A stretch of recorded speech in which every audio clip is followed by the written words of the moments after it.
अखंड भारताचा संग्राम असो जेव्हा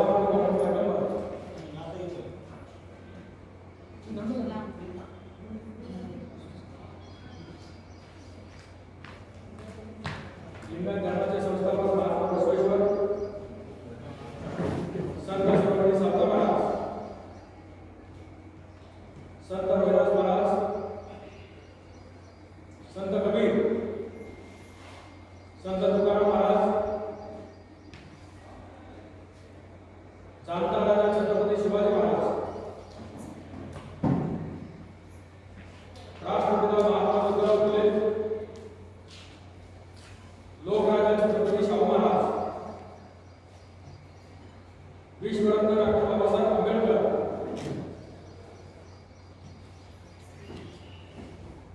राष्ट्रसंत गाडगेबाबा साहित्यरत्न अण्णाभाऊ साठे पुण्यश्लोक अहिल्यादेवी होळकर स्त्री शिक्षणाच्या आई सावित्रीबाई फुले प्रथम मुस्लिम महिला शिक्षिका प्रतिमा शेख यांना मी प्रथम वंदन करतो. अखिल भारतीय माली महासंघाचा 23वा वर्धापन दिन रक्तदान शिबिर 10वी-12वी उत्तीर्ण विद्यार्थ्यांचा सत्कार 61 वर्ष ते 75 वर्ष पूर्ण झालेल्या ज्येष्ठ नागरिकांचा सत्कार रक्तदान शिबिर आणि समाजातील विशेष नैपुण्य मिळवलेले गुरुजन यांच्या हा सत्काराचा कार्यक्रम. या सत्काराच्या कार्यक्रमाला उपस्थित असलेल्या अखिल भारतीय माली महासंघाचे राष्ट्रीय उपाध्यक्ष विठ्ठलरावजी तोडकर सर, राष्ट्रीय संघटक विठ्ठलरावजी सातव सर, प्रदेशाध्यक्ष गौतम क्षीरसागर, प्रदेश संघटक सुरेश मोरे, जिल्हाध्यक्ष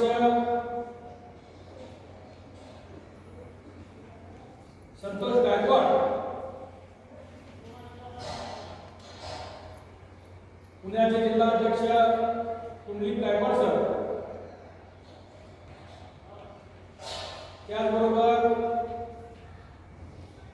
कोदरे साहेब,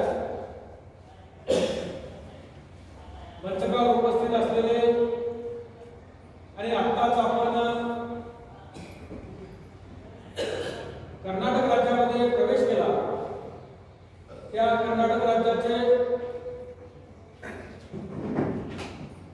प्रदेशाध्यक्ष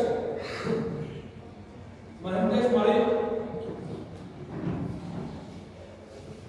ज्यांनी आज या कार्यक्रमाचे उद्घाटन केलं, त्या आपल्या आरामगावच्या सरपंच तात्पर्यताई, आधुनिक महिलाबाई, आमच्या विमलताई माळी, सांगलीच्या महिला आघाडीच्या अध्यक्षा शोभाताई माळी, पुण्याचे जिल्हाध्यक्ष अमर बोराडे सर, आपणाला जे आज 10वी-12वी विद्यार्थ्यांना जे मार्गदर्शन केलं ते खंडाळे सर, मंचकावर उपस्थित असलेले, या ठिकाणी उपस्थित राहून गेलेले या अरण्यवनातील माजी सरपंच पांडुरंगराव, माजी सरपंच पोपट वसेकर, माजी सरपंच मेंबर गणेश वसेकर, सोलापूर जिल्हा परिषदेचे समाज कल्याणचे सभापती शिवाजीराव कांबळे, या कार्यक्रमाला उपस्थित असलेले आणि ज्यांनी या कार्यक्रमाचं सुरेख असं जेवणाचं नियोजन केलेलं आहे, त्यामध्ये त्यांचा सिंहाचा वाटा आहे असे आपले जनतज्ञ डॉक्टर पोपट माळी सर, सोलापूर शहराचे अध्यक्ष भाऊसाहेब झगडे, सोलापूर शहराच्या अध्यक्ष श्यामलताई कोरे, मंचकावर उपस्थित असलेले आणि ज्यांची नावं घ्यायला मी आता काही विसरलो असतो थोडंसं आमचे विलास वसेकर सर, गेल्या 25 वर्षापासून आपल्या अखिल भारतीय माळी महासंघाचं काम आणि या यात्रेचं काम, यात्रा कमिटीचं काम करणारे आपले वसेकर सर, त्याचबरोबर अखिल भारतीय माळी महासंघाच्या सोलापूर जिल्ह्याचे उपाध्यक्ष कामोबळे, सर्वच मंचकावरील मान्यवर, कर्नाटकमधून आलेले सर्व मान्यवर, त्याचबरोबर आपल्या इथील सर्व पदाधिकारी आणि ज्यांचा गुणगौरव झाला ते सर्व 10वी-12वीचे विद्यार्थी, गुणीजन, ज्येष्ठ नागरिक यांना मी धन्यवाद देतो की अखिल भारतीय माळी महासंघाचा 23वा वर्धापन दिन 23 वर्षापूर्वी याच आरण गावामध्ये 19 जुलै 2000 साली संत शिरोमणी सावता महाराज संजीवन समाधी यांच्या मंदिरामध्ये हा कार्यक्रम झाला होता आणि त्या कार्यक्रमामध्ये संपूर्ण महाराष्ट्रातील माळी समाजाचे दिग्गज नेते, आमदार मंडळी सर्वजण या कार्यक्रमाला उपस्थित होते. हजारोच्या संख्येने त्या ठिकाणी हा कार्यक्रम पार पडला. त्याच अगोदर या संत शिरोमणी सावता महाराज संजीवन समाधीच्या पटांगणामध्ये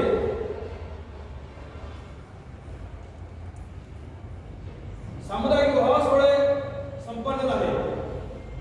त्यामध्ये 712 जोडप्यांचा सामुदायिक विवाह हा अखिल भारतीय माळी महासंघ लिंगी उद्योग समूह यांच्या वतीनं महात्मा ज्योतिराव फुले यांच्या सत्यशोधक पद्धतीनं मोफत लावण्यात आला.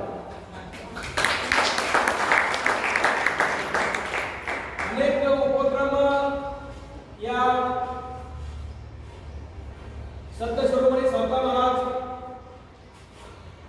यांच्या या आरण तीर्थ क्षेत्राच्या गावी घेण्यात आले. मधल्या काळामध्ये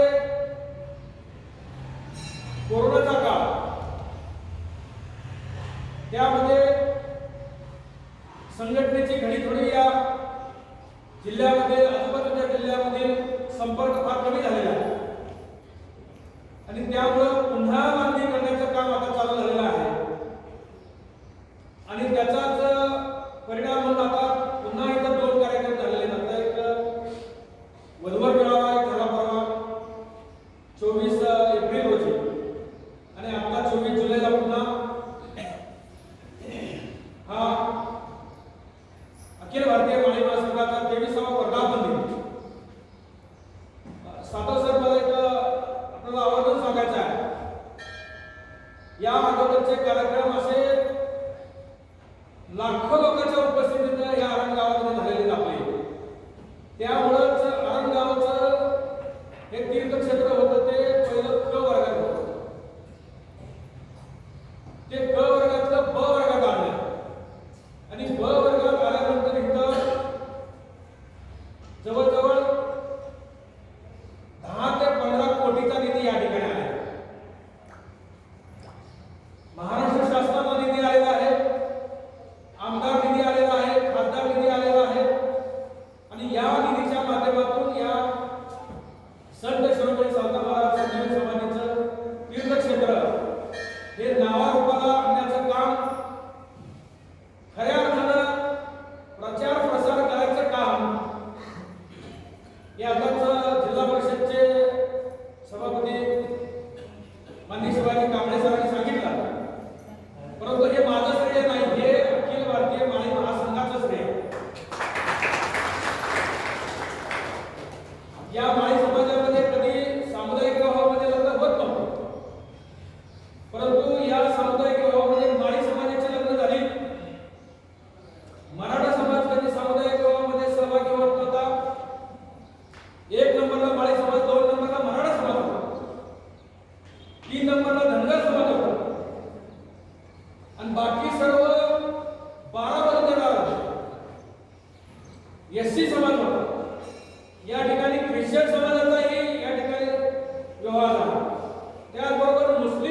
या सामुदायिक विवाहाची प्रचलित प्रथा आणि त्याला प्रतिष्ठा मिळवून द्यायचं काम आपल्या माळी समाजाने केलेलं आहे, त्याचा मला अभिमान वाटतो.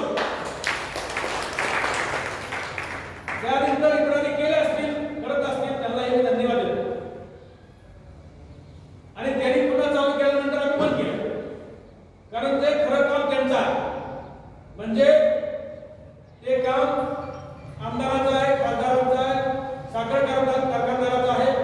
कारण त्याच्यामध्ये जो पैसा असतो तो सर्व समाजाचा असतो, वैयक्तिक नसतो. आणि ते काम त्यांनी करावं म्हणूनच आपण हे काम चालू केलं होतं आणि त्याला यश आलं आणि त्यांनी परत त्याची दखल घेऊन त्यांनी काम चालू केलं. त्याबद्दल मी त्यांचं धन्यवाद मानतोय. आता या ठिकाणी अमर कोराटे सरांनी काय मागण्या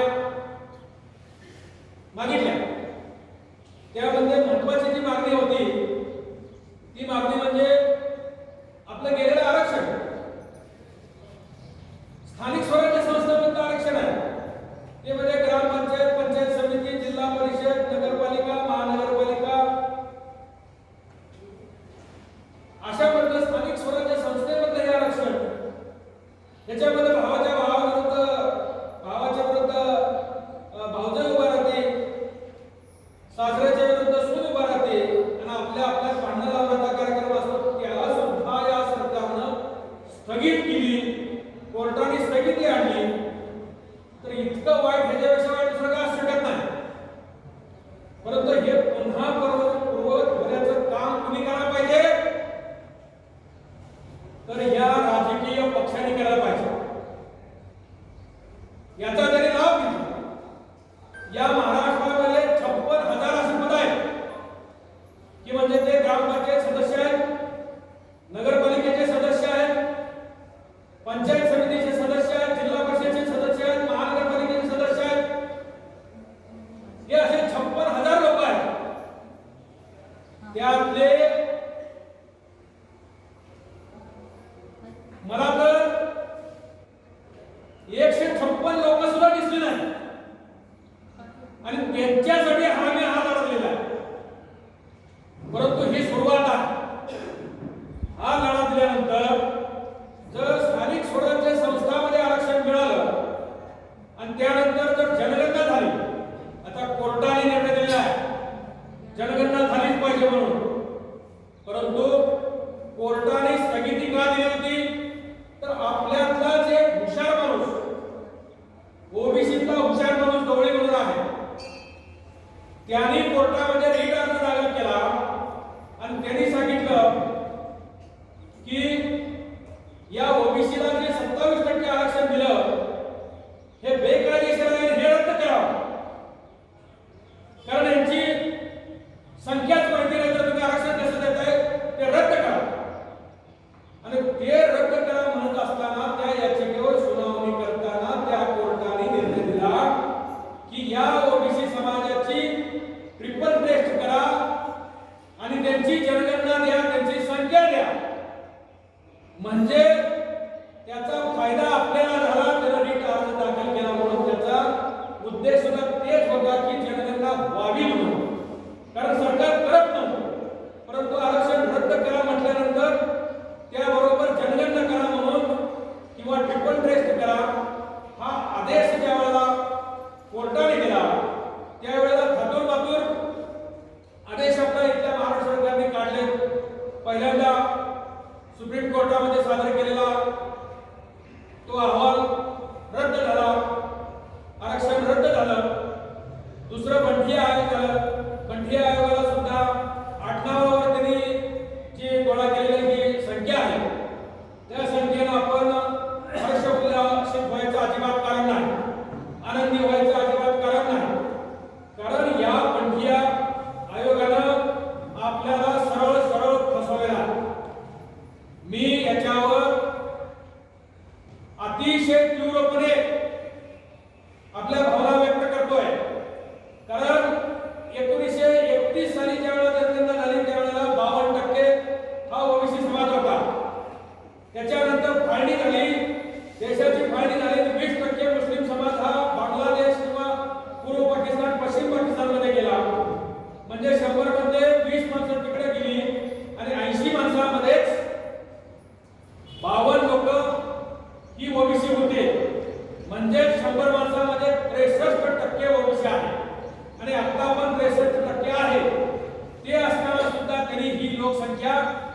39% दाखवलेल्या, काही ठिकाणी फारच कमी दाखवलेल्या.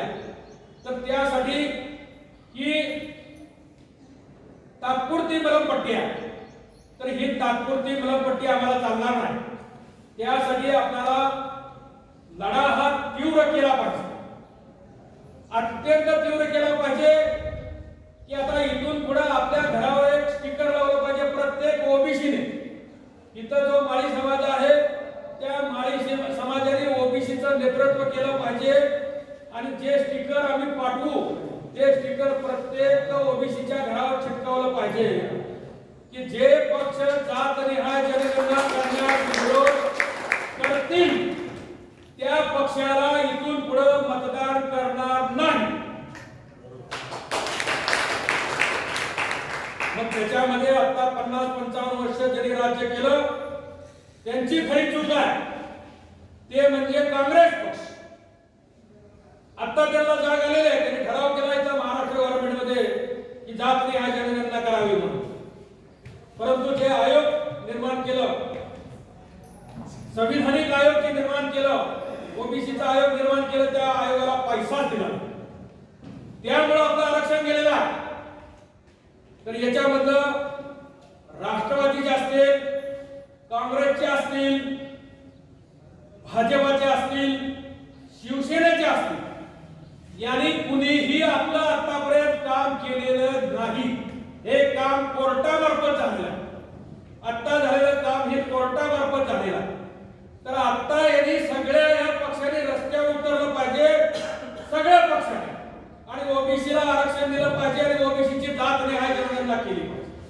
आणि आम्ही म्हणतो ओबीसीची नुसती नाही, सगळ्यांची जातनिहाय जनगणना करा. आणि मग जिसकी जितनी संख्या भारी उसकी वतनी भागीदारी. मग ब्राह्मण समाज असेल त्याच्यात लय गरीब आहे असू द्या, ते 3.5% आहे, त्याला 3.5% आरक्षण पहिल्यांदा. बाकीचे इतर कोण श्रीमंत आहेत त्यांची संख्या किती आहे त्याला अगोदर द्या. आणि मग आमची संख्या किती आहे त्या संख्येच्या प्रमाणात आम्हाला आरक्षण द्या. ते ग्रामपंचायत पासून संसदेपर्यंत दिलं पाहिजे, खासदारकीमध्ये आमदारकीमध्ये दिलं पाहिजे, नोकऱ्यामध्ये दिलं पाहिजे, ते राज्यसभेमध्ये दिलं पाहिजे, विधानसभेमध्ये दिलं पाहिजे, ते विधान परिषदेमध्ये दिलं पाहिजे. ते आपल्या ज्या नोकऱ्या आहेत किंवा जे पदाधिकारी अधिकारी आहेत, सचिवालय आहे, न्यायालय आहे, त्याच्यामध्ये सुद्धा आम्हाला आमच्या लोकसंख्येच्या प्रमाणे आरक्षण पाहिजे. आरक्षण म्हणजे भीक नाही, आरक्षण म्हणजे प्रतिनिधित्व आहे. प्रत्येक समाजाची किती संख्या आहे तेवढं प्रतिनिधित्व प्रत्येक ठिकाणी दिलंच पाहिजे असा डॉक्टर बाबासाहेब आंबेडकरांनी त्यावेळेला कायदा केलेला. आणि त्याचं कलम आहे ओबीसीसाठी 340 कलम. आणि हे 340 कलम पहिल्यांदा नेहरू सरकारनं पास केलं नाही म्हणून डॉक्टर बाबासाहेब आंबेडकरांनी आपल्यासाठी कायदे मंत्री पदाचा राजीनामा दिलेला आहे, हे लक्षात ठेवा. त्यासाठी आपण ओबीसी समाज आणि माळी समाजाने पहिल्यांदा डॉक्टर बाबासाहेब आंबेडकरांचं अभिनंदन केलं पाहिजे आणि त्यांची कृतज्ञता म्हणून त्यांचा फोटो प्रकर्षाने दिसत असा आपल्या घरात लावा. दुसरं काम आपण केलं पाहिजे, पहिला फोटो आपला गौतम बुद्धाचा. आता हे गौतम बुद्ध कोण आहेत तर गौतम बुद्ध हे आपले पूर्वज आहेत. त्यावेळेला जाती नव्हत्या. मला इथं खास करून सांगायचं आहे, गौतम बुद्धाच्या वेळेला जाती नव्हत्या, गण होते. आता ज्या वेळेला काही सभा होतात त्यावेळेला धनगर समाज म्हणतो गौतम बुद्ध आमचे आहेत, चंद्रगुप्त मौर्य आमचे आहेत. खरं आहे, नावी समाजाचे चंद्रगुप्त मौर्य आहेत, माळी समाजाचे चंद्रगुप्त मौर्य आहेत, परीट समाजाचे आहेत, धनगर समाजाचे आहेत, सर्व 12 बलुतेदारांचे आहेत. अशोक सम्राट सर्व 12 बलुतेदाराचा आहे. गौतम बुद्ध सर्व 12 बलुतेदाराचा आहे. नंतर आता जी जात व्यवस्था जी निर्माण झाली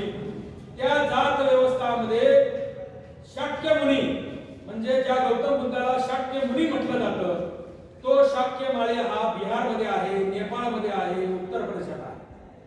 मग जर शाक्य माळी जर तिथं नेपाळमध्ये असतील, बिहारमध्ये असतील, उत्तर प्रदेशामध्ये असतील, तर आपण कोण होतो?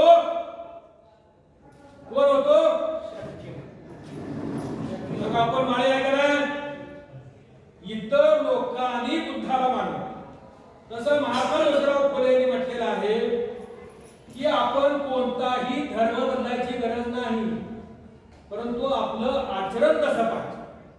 जसं गौतम बुद्धांनी सांगितलेलं आहे की ज्याचे पंचकर्म आहे, अष्ट मंडळ किंवा अनेक गौतम बुद्धाने नियम घालून दिलेले आहे, त्याप्रमाणे जर आपण वागलो, किंवा डॉक्टर बाबासाहेब आंबेडकरांनी 22 प्रतिज्ञा दिलेल्या आहेत, किंवा महात्मा ज्योतिराव फुले यांनी 33 प्रतिज्ञा दिलेल्या आहेत, त्या प्रतिज्ञा तुम्ही वाचा.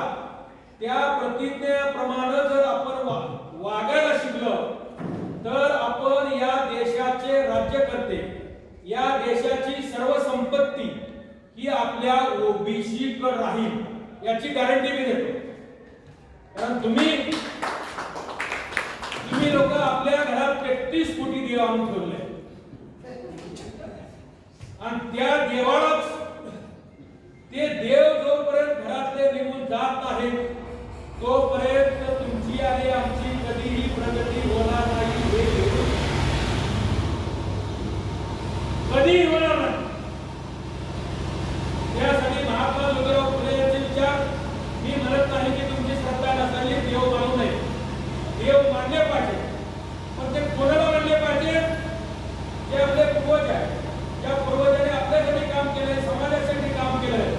म्हणजे हे जे फोटो इथे लावले ह्याच्यापेक्षा आणखी फोटो 25 फोटो आहे ते एवढे लावता आले आहेत, तुम्ही लावलेले आहेत किंवा त्यांची भारतातील सगळे गाव प्रचलित नाही म्हणून तुम्ही लावलेला आहे. त्याचा अर्थ असा नाही की ते त्याला आम्ही मानत नाही, या सर्वांना मी मानतो. सर्व 12 वर्षाचे जे संत आहेत, संत आहेत, जे महात्मा आहेत, त्या सर्वांना मानतो आणि त्या सर्वांनी जे काम केले ते काम आपल्या आचरणात करता पाहिजे. तरच अखिल भारतीय माळी महासंघाचा 23वा वर्धापन साजरा झाला असं मी या ठिकाणी म्हणतो. आणि आपला सर्वांना जेवायचं, मला तर जेवायचं, कारण मला एक शुगर आहे आणि शुगर असल्यामुळं जरा जेवण केलं तर झोप लागते, पण मी जेवण केलं सगळं. परंतु नुसतं जेवण्यासाठी वरड्यासाठी सांगितलं की खाण्यासाठी जगायचं, फक्त खाण्यासाठी जगायचं नाही, तर जगण्यासाठी खाल्लंच पाहिजे. खाल्लं नाही तर आपण जगणार नाही. त्यासाठी आपण खाल्लं, पण तेवढं खाल्लं पाहिजे. मग खाल्लं पाहिजे, काय काय खाल्लं पाहिजे? आपण जगण्यासाठी पहिल्यांदा अन्न खाल्लं, परत चांगलं जीवन जगण्यासाठी आपण पैसे खाल्ले पाहिजे. पण ते कसे खायचे? त्यासाठी व्यापार केला पाहिजे, उद्योग केला पाहिजे, धंदा केला पाहिजे. नुसती नोकरीच्या पाठीमागे अजिबात लागू नका असं मला विद्यार्थ्यांनी सांगायचं आहे. परंतु ज्या विद्यार्थ्यांना जे सांगायचं होतं ते विद्यार्थी कमी आहे, म्हणून या ठिकाणी मी तो आता विषय घेत नाही. कारण त्यासाठी मी सांगणार आहे की मी उद्योगपती करणार की ते माझं 3 तासाचं भाषण आहे. त्यानंतर तुम्ही सुद्धा म्हणताल की जे 10वी मध्ये नापास झाले म्हणजे त्यांनी काही गुन्हा केला नाही असं मी या ठिकाणी म्हणणार आहे. 12वी मध्ये जे नापास झाले त्यांनी काही गुन्हा केला असं मी म्हणणार नाही. कारण आमचे आई वडील जे अशिक्षित, त्यानंतर शेतामध्ये कामाला करता मोलमजुरी करून त्यांना शिकवलं, त्याच्यामध्ये त्यांना काहीतरी बाबा घरातील काम सांगितलं, शेतातलं काम सांगितलं किंवा इतर कामं सांगितली, इतर कामं करून जर अभ्यास करायला वेळ मिळाला नसेल तर तो त्यांची जर समजा कमी मार्क लागले असेल किंवा तो नापास झाला असेल तर जे नापास झाले असेल तर त्यांचं मी पहिल्यांदा अभिनंदन करतोय. कारण त्यांनी अजिबात घाबरायचं कारण नाही, कारण मी 10वी पास नाही.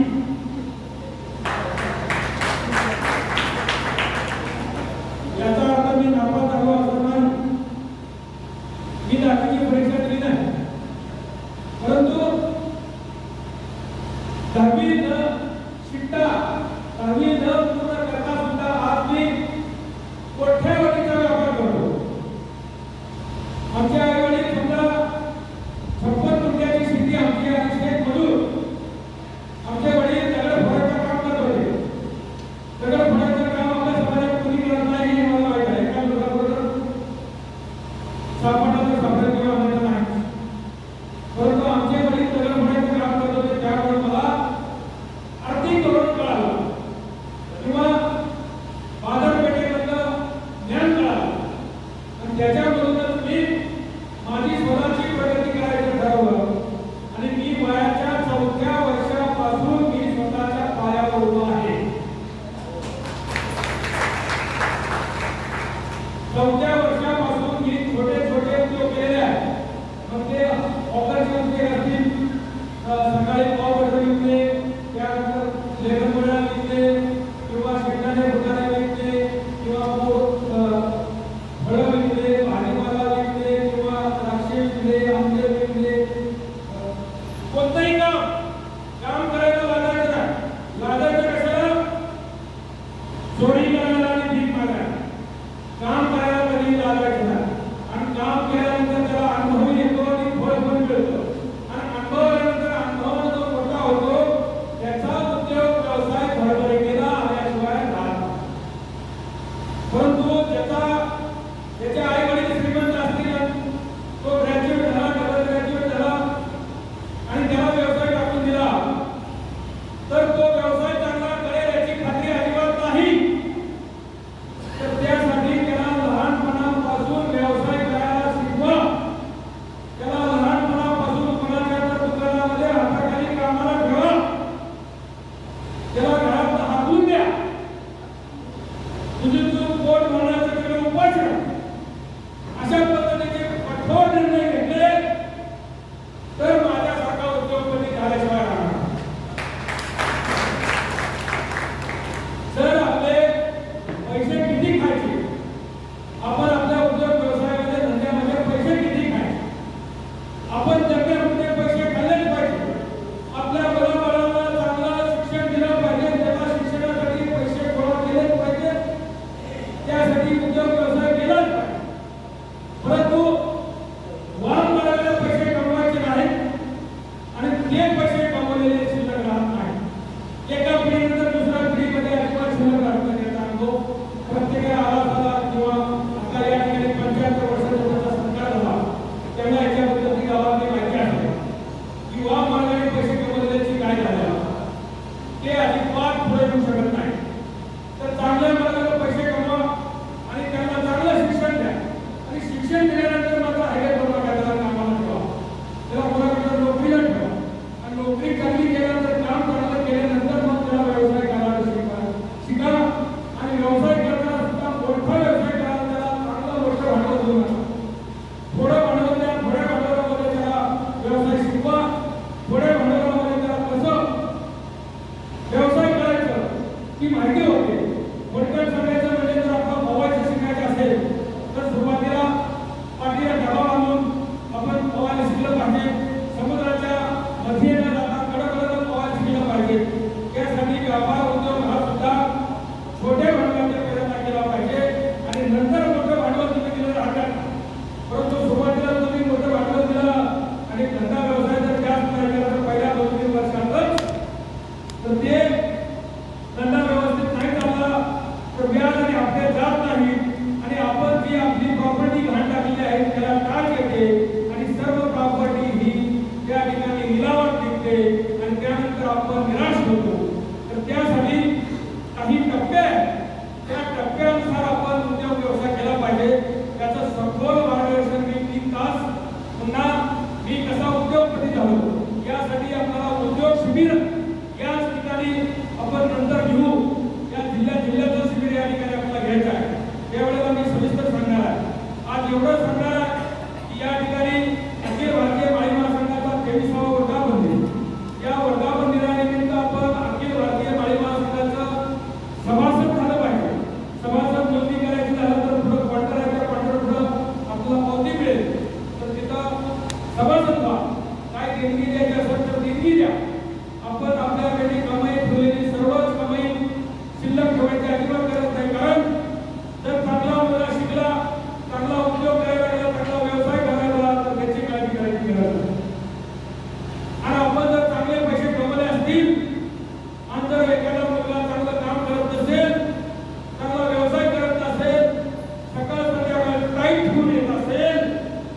त्याचीही काळजी करायची आपल्याला गरज नाही. पण त्यासाठी आपल्या आयुष्यामध्ये आपल्याला जे करायचं आहे ते आपल्या देखत चांगलं आपल्या हाताने करा. त्याबरोबर समाज कार्य करा. समाज कार्य केलं तर समाजामध्ये आपलं नाव आपली किंमत मोठी असते. कारण या ठिकाणी बोर्ड लावला जातो हा कार्यक्रम आहे. या कार्यक्रमामध्ये आपले पोपटवाडी सर आहेत जे जलतज्ञ आहेत. जलतज्ञ म्हणजे काय? भूगर्भातलं पाणी. भूगर्भातलं पाणी म्हणजे काय? आपण जे बोर घेतो ते बोर शास्त्रोक्त पद्धतीने आपल्या शेतामध्ये बोर कसं घ्यायचं, ते बोर टिकाऊ कसं होईल, आपल्या शेतामध्ये पाणी कसं खात्रीशीर लागेल, तर हे त्यांच्याकडं हे आपले जे पोपटवाडी सर आहेत डॉक्टर पोपटवाडी सर आपले जलतज्ञ आहेत. जलतज्ञ म्हणजे हे सायन्स आणि सायन्स त्यांचा अभ्यास आहे. म्हणजे त्यांनी रिसर्च केलेला आहे, त्यांनी संशोधन केलेलं आहे आणि संशोधन करून सांगतात हे कुठलंही लिंबू किंवा नारळ किंवा आपलं फक्त ह्याच्यावर काय पानावर नाही किंवा कोणत्याही प्रकारची फसवणूक नाही. तुम्हाला जर सांगायचं म्हटलं तर त्यांचं शास्त्रोक्त पाणी लावायचं म्हणजे पाणी निघेल याची गॅरंटी दिल्याशिवाय ते तुम्हाला बोर घ्यायला पाणी देणार नाही. तर अशा पद्धतीचे हे डॉक्टर आहेत. डॉक्टर म्हणजे आपले तज्ञ डॉक्टर आहेत, संशोधन करणारे डॉक्टर आहेत. हे डॉक्टर असतात, संशोधन करणारे यांची PhD असते आणि हे PhD झाल्यानंतर हे आपल्या विद्यापीठाचे कुलगुरू सुद्धा होऊ शकतात. म्हणजे कुलगुरू म्हणजे या राज्याचे उपराज्यपाल म्हणजे अशा पदवी या PhD मधून मिळतात. हे असे आमचे डॉक्टर पोपटवाडी सर यांनी पुढाकार घेऊन या ठिकाणी 5,000 रुपये दिले आहेत. त्याच्या सासूबाई काय कुसुमबाई यांनी सुद्धा 5,000 रुपये दिले आहेत. आमचे सोलापूर जिल्ह्याचे अध्यक्ष संतोष गायकवाड सर हे सुद्धा आपल्या समाजामध्ये नवीन उद्योग घेऊन आणले. त्यांचा उद्योग आहे सोलर सिस्टम. सोलर सिस्टमवर आपला पंप चालू शकतो, सोलर सिस्टमवर आपल्या घरातले लाईट चालू शकते, सोलर सिस्टमवर आपला कारखाना चालू शकतो, सोलर सिस्टमवर आपले गावातील लाईट लागू शकते. अशा लहान मोठ्या सोलर सिस्टम त्याच्याकडे आहे आणि त्या सोलर सिस्टम आपल्याला योग्य भावात लावून देण्याचं काम आहे. त्याचबरोबर त्यांच्यात आरोचं पाणी, ते आरोचं पाणी आपल्या गावागावामध्ये आता फिल्टर पाणी द्यायची व्यवस्था आहे. त्या ठिकाणी प्रत्येक गावामध्ये जे सरपंच असतील किंवा ग्रामसेवक असतील त्यांनी याचा फायदा घ्यावा की ते फिल्टर लावून घ्यावा. त्यांच्याकडे गॅरंटेड कमी भावात कमी पैशात न फसवणूक करता ज्याला उद्योग धंदा करायचा, ज्याला बाटल्या भरायच्या किंवा काय करायचं असा सुद्धा उद्योग त्या ठिकाणी फिल्टर पाणी आपण करू शकतो. ते सुद्धा आमचे संतोष गायकवाड यांनी सुद्धा 5,000 रुपये दिले. दुसरे आमचे सोलापूर शहराचे अध्यक्ष आहेत ते आहेत भाऊसाहेब झगडे. भाऊसाहेब झगडे हे एका व्यापारी बँकेमध्ये सोलापूरच्या नोकर आहेत, अधिकारी आहेत. त्यांनी सुद्धा आपलं समाजकार्य करत करत चांगली प्रगती केलेली आहे. आता त्यांची बिल्डर्स मध्ये नाव येणार आहे थोड्या दिवसात. त्यांनी सुद्धा काही गाळे वगैरे आपलं करणार आहेत. त्याच्याकडे सोलापूरमध्ये तुम्हाला फ्लॅट वगैरे पाहिजे असेल तर तुम्ही संपर्क करू शकता. त्यांनी सुद्धा या ठिकाणी 5,000 रुपये दिलेले आहेत. त्यानंतर मला अतिशय अभिमानानं सांगावंसं वाटतं की या ठिकाणी माधवी वळसे ह्या आजारी आहेत. आपल्या सोलापूर जिल्ह्याच्या महिला आघाडीच्या अध्यक्ष आहेत. या आजारी आहेत, त्या हॉस्पिटलमध्ये आहेत. परंतु त्या मी या कार्यक्रमाला येऊ शकत नाही, परंतु माझी भेट म्हणून त्यांनी काल मला 1,000 रुपये फोन पेवर पाठवले. म्हणजे इतक्या दक्ष अशा महिला त्यांनी 1,000 रुपये पाठवले. त्याचबरोबर आपले एक उद्योजक आणि प्रगतीशील शेतकरी ते आहेत टाकळी सिकंदरचे पोपट वसे. त्यांनी सुद्धा आपल्याला 1100 रुपये पाठवले आहेत. त्यांचं सुद्धा मंगल कार्यालय आहे. आपला त्या विभागामध्ये मंगल कार्यालय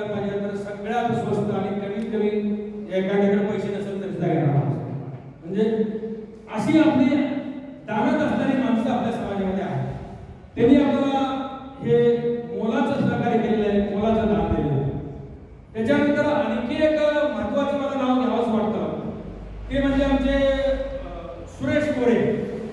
सुरेश कोरे हे आपले कृषी अधिकारी होते. आता त्यांच्या डोळ्याला अजिबात दिसत नाही, इथनं समोर काही सुद्धा दिसत नाही, तरी सुद्धा ते धडपडत सोलापूरनं इष्टीने आले. त्यांच्याबरोबर त्यांच्या सुवर्ण पत्नी आलेल्या. हे दोघेही मंडळी आपल्या अखिल भारतीय माळी महासंघाच्या कामामध्ये अहोरात्र काम करतात, म्हणजे जे जमल तेवढं काम करतात. तर या दोघा दाम्पत्याने सुद्धा म्हणजे श्यामल गोरे आणि सुरेश गोरे यांनी 1505 रुपये आणि श्यामल गोरे यांनी 1505 रुपये ही मदत दिलेली आहे.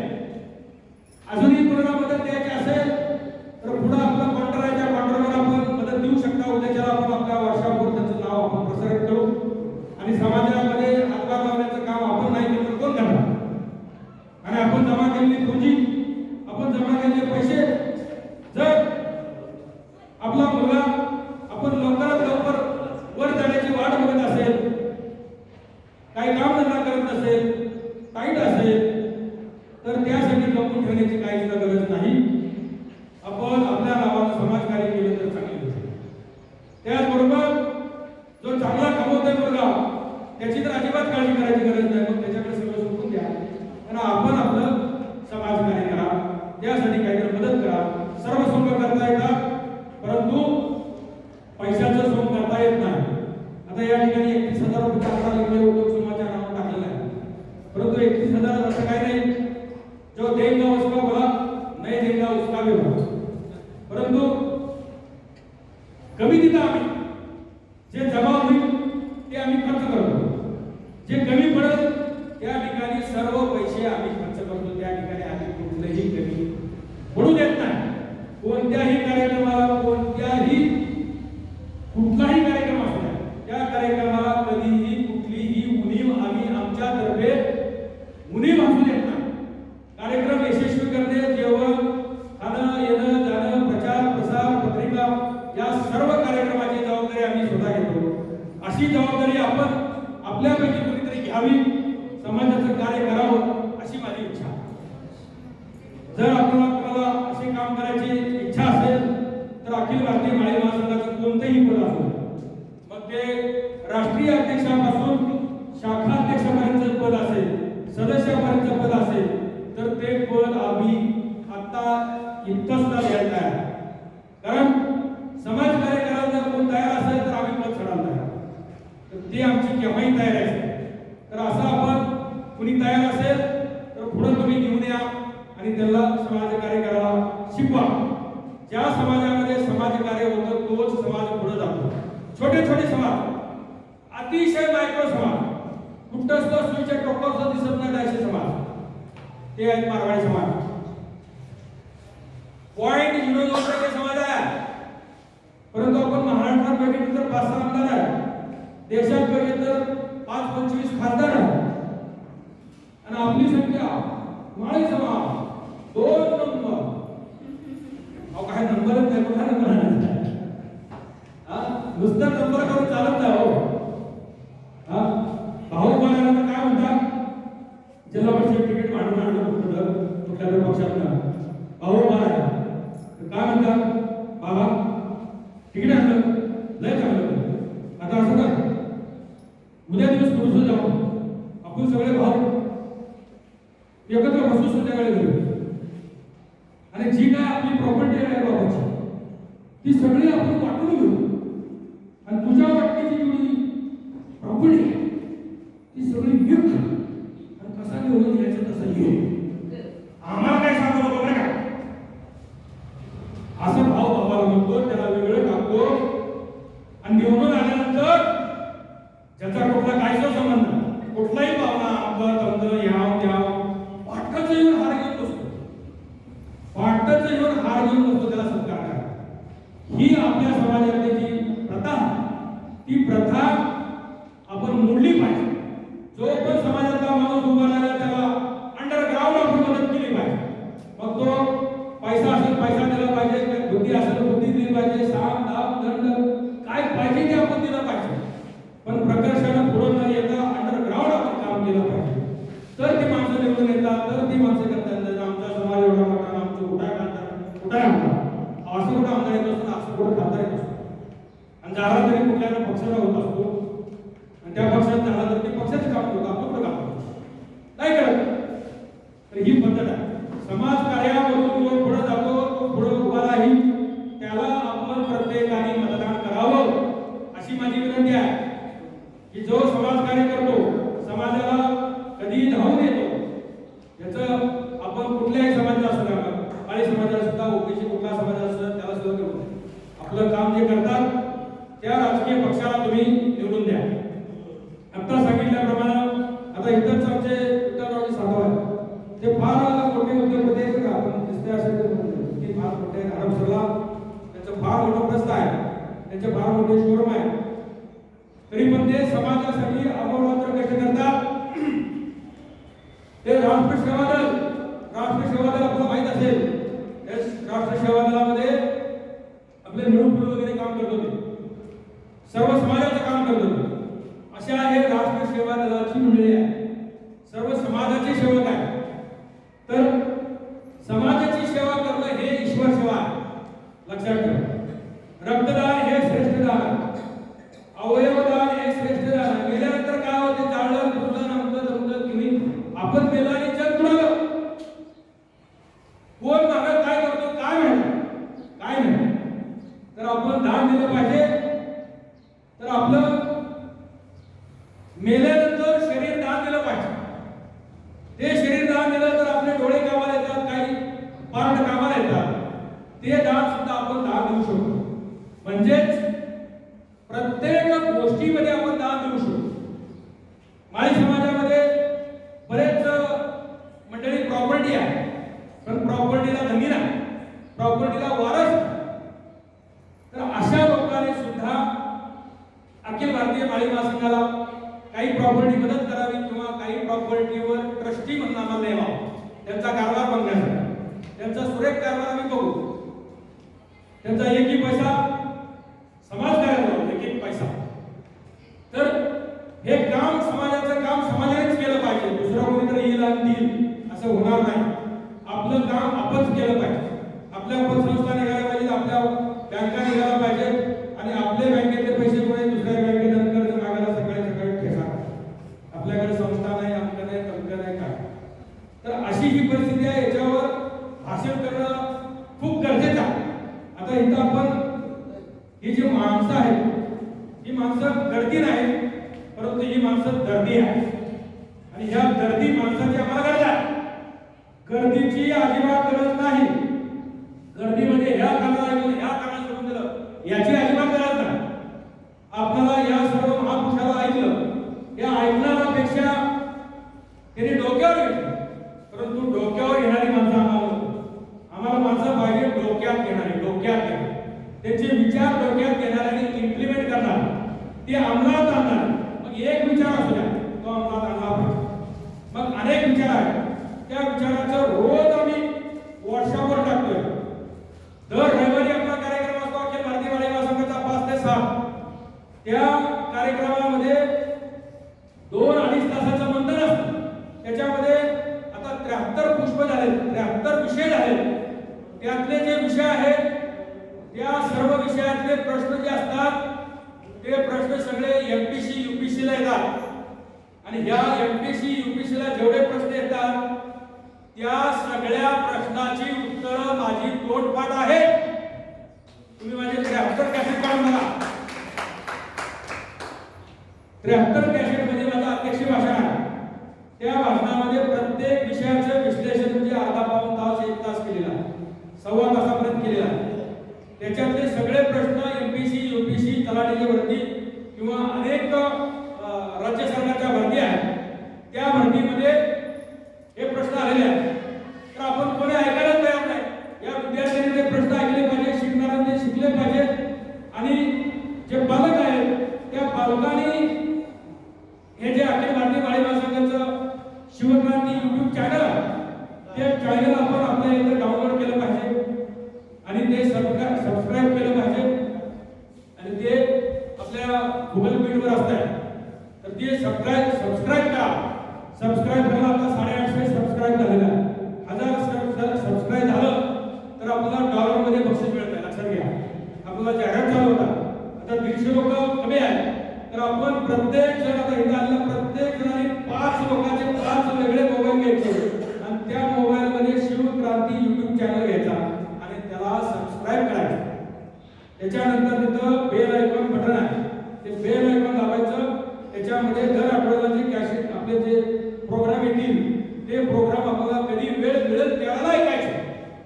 म्हणजे तुम्ही किती तास ऐकताय त्याच्यावर त्याची जाहिरात मिळते आणि जाहिरातीवर पैसे आले ते सगळे अखिल भारतीय माळी महासंघाला खर्च केले जाते. असं हे YouTube चॅनल आपलं जगामध्ये चालते. लक्षात घ्या. जगामध्ये माणसं माळी समाजाचे त्याच्यात ऐकलेले पाहिजे. तुम्ही जागतिक कार्यक्रम चालले अमेरिकेवर सुद्धा एक महिला आपल्या इथं बोललेली आहे त्या कार्यक्रमावर. अमेरिकेतला कार्यक्रम लाईव्ह केलेला आपण इथं बसून. म्हणजे एवढी व्यवस्था आपल्या जवळ आलेली आहे. आपण सगळे आधुनिक जगात आलेलो आहोत तर आधुनिकपणा आपल्याकडे आला पाहिजे असं माझं मत आहे. तर आपण सर्वांनी इथे एकच प्रयत्न करा की आपण आधुनिक बनलं पाहिजे, समाजकार्य केलं पाहिजे. त्याचबरोबर महात्मा ज्योतिराव फुले यांनी म्हटलेलं आहे सत्ते वाचून आल्या अवकळा सगळं कळा पुसे म्हणा. सत्ते पुढे शांतपणा चालत नाही. आपल्याला जे काय मिळणार आहे ते सत्तेतून मिळणार आहे. जे काय मिळणार आहे ते ओबीसी मधून मिळणार आहे. म्हणून जर ओबीसीच्या कुठल्याही नेत्याने कुठल्याही पुढाऱ्याने कुठल्याही संघटनेने कुठल्याही समाजाने मोर्चा काढला तर त्या मोर्चामध्ये आपण साम दाम दंड जे काय असेल ते आपलं अर्पण करा, त्यांना मदत करा आणि त्यांच्यात आपण तुम्हाला आमंत्रण नाही मिळालं कुठं माहिती पडली एखादं पत्रक आलं बातमी आली तरी सुद्धा त्यात सामील व्हा आणि मोठ्या मोठ्याने गोष्ट नाही. तर हे केलं तरच आपलं आरक्षण होणार आहे किंवा जात न्याय जनगणना होणार. आता जात न्याय जनगणना केल्यानंतर किती फायदे आहेत हे सुद्धा आता मी सांगणार नाही. भरपूर फायदे आहेत त्याचे. एकच फायदा नाही. एक उत्तम महत्वाचा मुद्दा म्हणजे आर्थिक फायदा. जे आपलं बजेट आहे बजेट केंद्रीय बजेट त्या बजेटमधून जे पैसे येतात ते पैसे आपल्याला लोकसंख्येच्या प्रमाणात येतात. आपली जात न्याय जनगणना नाही म्हणून आपल्याला ते पैसे 1%, 2%, 3%च्या वर पैसे आले नाही. आता किमान ह्या कोर्टाच्या निर्णयानुसार 40% पैसे आपल्याला आल्याशिवाय राहणार नाही. हे काम अखिल भारतीय माळी महासंघाने संघर्ष करून ठेवलेला आहे. संघर्ष केलेला आणि हे संघर्ष आपण करत राहिले पाहिजे. हे आपल्याला महत्वाचं काम करायचं. विद्यार्थ्यांना शिष्यवृत्ती सुद्धा हे अखिल भारतीय माळी महासंघाने 2004 साली मिळवून दिलेला आमदार आमचे सुधाकररावजी गणेश आहे हे माळी समाजाचे आमदार आहेत. कुठले ओबीसी वगैरे 400 लोकांनी आम्ही आंदोलन केलं. 400 लोकांनी आंदोलन केलं. 4 लाख विद्यार्थ्यांना फायदा मिळतो. आज 4 लाख विद्यार्थ्यांना शिष्यवृत्ती मिळते. 4 लाख विद्यार्थ्यांना आंदोलन केलं 400 लोकांनी. पण आंदोलन करायचं त्यावेळी पाहिजे. आम्ही मुंबईत आंदोलन केलं, आझाद मैदानावर केलं, दसरा चौकात कोल्हापुरात केलं, पुण्यात केलं. तर हे आंदोलन करण्याची आपली प्रवृत्ती पाहिजे, वृत्ती पाहिजे. समाजाला हे शिक्षण दिलं पाहिजे. आपण कितीही म्हणत असू द्या त्या ठिकाणी आपलं रोखठोक भाषेत ठोकलं पाहिजे आणि त्याचं रेकॉर्डिंग केलं पाहिजे. रेकॉर्डिंग ते आपल्या वर्कशॉपवर ठेवलं पाहिजे, मल्टिप्लाय केलं पाहिजे. सारखं तेच ग्लोबल मार्केटिंग केल्यासारखं मार्केटिंग केलं पाहिजे. ग्लोबल मार्केटिंग म्हणजे काय आपल्याला माहित असेल. सकाळपारी टीव्ही उघडल्याबरोबर बघतो आपण ते सारखं कोलगेट कोलगेट कोलगेट कोलगेट म्हणतो. पण कोलगेट सगळ्यात बेकार कोलगेट. पण ते लहान कुठल्या मुलगाला काय म्हणतात कोलगेट द्या का म्हणतात तर वारंवार डोक्यात राहते. तर वारंवार आपली ओबीसीची मागणी ही या राज्यकर्त्याच्या डोक्यात घडली पाहिजे. तरच आपल्याला हे सगळ्या आर्थिक बजेट आपल्याला किंवा आपल्याला आमदार खासदार जर आपल्या लोकसंख्येच्या प्रमाणात जर मिळवायचे असतील आपण राजा होऊ शकतो. एक काळचे आमचे गौतम बुद्ध सुद्धा राजा होते, सम्राट अशोकाचा राजा होता, चंद्रगुप्त आमचे 10 राजे होऊन गेले. सुवर्ण काळ त्यांचा होता. पण आजचा काळ कसला आला हे म्हणता येत नाही. म्हणून आता काय जास्त न बोलता आम्हाला पण भोगा लागले. आता इथं महाराष्ट्र बोलता येत नाही साचे जर का भजन झालं बरोबर. तर हे काम काय करतोय प्रवास आपल्याला 2018 साली राग गेला त्यावेळेला ओबीसीच्या मागण्यासाठी मी आयोगाला निवेदन द्यायला गेलो. त्यामध्ये माझ्यावर हल्ला झाला आणि त्या हल्ला करत असताना त्या ठिकाणी मला जे डोळ्यामध्ये झेरॉक्सची शाई घातली गेली त्या शाईमुळे माझे पडदे फटले डोळ्याचे. त्याचे 4 ऑपरेशन झाले. आज माझी 30 ते 40% नजर उरलेली आहे आणि 30 ते 40% जे नजर उरलेली आहे ती जोपर्यंत चालती आहे तोपर्यंत मी तुमच्या समोर येणार आहे. त्याचा तुम्ही कसा वापर करायचा ते करून घ्यावं एवढंच मी विनंती करणार आहे.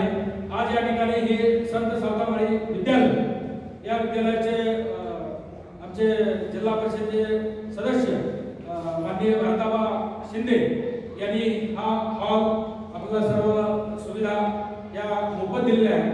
त्याबद्दल आमच्या हे आपले अखिल भारतीय माळी महासंघाच्या वतीनं भारताबा शिंदे यांचा सर्व या संत सावतामाळी विद्यालयाचा स्टाफ आणि सर्व कर्मचारी यांचं मी या ठिकाणी जाहीर अभिनंदन करतो आणि आभारी मानतो.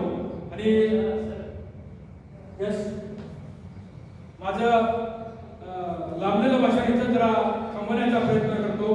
जय ज्योती, जय क्रांती, जय भीम, जय भारत, जय सत्यशोधक, जय सावता. सावता महाराजांची पुण्यतिथी आता 27 तारखेला आहे आणि शेवटचं मी एक सावता महाराजांचा अभंग म्हणतो आणि थांबतो. कांदा म्हणा भाजी अवघी विठाबाई माझी, लसूण मिरची कोथिंबिरी अवघा झाला माझा हरी, विहीर तुरी मोठ नाळा अवघी व्यापुरी पंढरी, सावता म्हणे केला मळा विठ्ठल गोविंदा. तर सावता महाराज पंढरपूरला कधी गेलेले नाहीत. सावता महाराजांना भेटण्यासाठी पंढरपूरला पांडुरंग हे त्याच्या मळ्यात येत होते आणि त्यांना शोधायला हे ज्ञानदेव आणि नामदेव हे दोघेही या मळ्यात आलेले होते. त्या मळ्यामध्येच ही इथं समोर जे मंदिर आहे ते त्यांच्या मळ्यामध्येच आहे आणि त्या मळ्यामध्येच त्यांच्या शेतामध्ये जे म्हसोबा होता तो म्हसोबा त्यांनी अंधश्रद्धा त्यावेळेला होती ती काढून बाजूला बांधणार ठरवलं. म्हणजे सावता महाराजांनी अंधश्रद्धेच्या विरोधात काम केलेलं आहे आणि त्यांनी कधीही कुठलीही भक्ती कुठलीही वारी किंवा कुठेही बारी धरून करायची नाही. आपल्या कामात आपल्याला कांदा मुळा भाजी ही लसूण मिरची कोथिंबीर म्हणजे फळं फुलं जी शेतात पिकतात त्यात त्यांना पांडुरंग दिसतो असं तुम्ही काम करा. कुठल्याही वारीला जाऊ नका, कुठल्या वारीला जाऊ नका, कुठं फिरायला जाऊ नका, कुठल्या तीर्थयात्रेला जाऊ नका असं मी म्हणणार नाही. कुठेही बघायला जावा, रमणीय स्थळ बघा, परंतु वारीला उभा राहून तिथं 4-4 दिवस 8 दिवस उपाशी राहून त्या ठिकाणी जीव घालवू नका एवढंच मला या ठिकाणी सांगायचं आहे. आणि त्यानंतर सावता महाराजांची जी ही विहीर आहे विहीर आणि सावता महाराजांचं ही शेत सावता महाराजांचं जवळजवळ 100 एकर शेत होतं. ती शेत असंच कुणी पुराणी घटनांनी संपलेलं आहे. तेवढीच सावता महाराजांचं मंदिर आणि समोरची 14 गुंठ जागा शिल्लक आहे. त्याचबरोबर सावता महाराजांचे जे वंशज आहे त्या वंशजाची जी एक 30 गुंठ जागा ही मला एक मिलिटरी मॅन आहे त्यांनी मला दिलेली आहे. त्याचाही मी या ठिकाणी आभार मानतो. कारण त्यांनी सांगितलं की आपण हे समाजकार्य करता त्यामुळे कमीत कमी पैशामध्ये त्या मिलिटरी मॅननं मला ते 30 गुंठ जागा आणि सावता महाराजांची ऐतिहासिक विहीर या विहिरीमध्ये सुद्धा माझा विसा आहे. त्यामुळे खऱ्या अर्थानं मी सावता महाराजांचा